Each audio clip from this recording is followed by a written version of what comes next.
الحمد لله رب العالمين الرحمن الرحيم مالك يوم الدين إياك نعبد وإياك نستعين اهدنا الصراط المستقيم صراط الذين أنعمت عليهم غير المغضوب عليهم ولا الضالين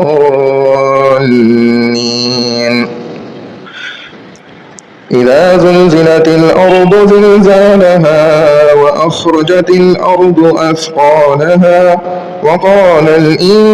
الإنسان ما لها يومئذ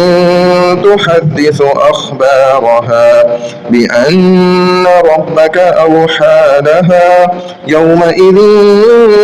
يصدر الناس أشتاتا ليروا أعمالهم فمن يعمل مثقال ذرة خيرا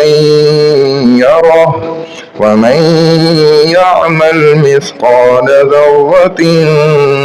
شرا يره.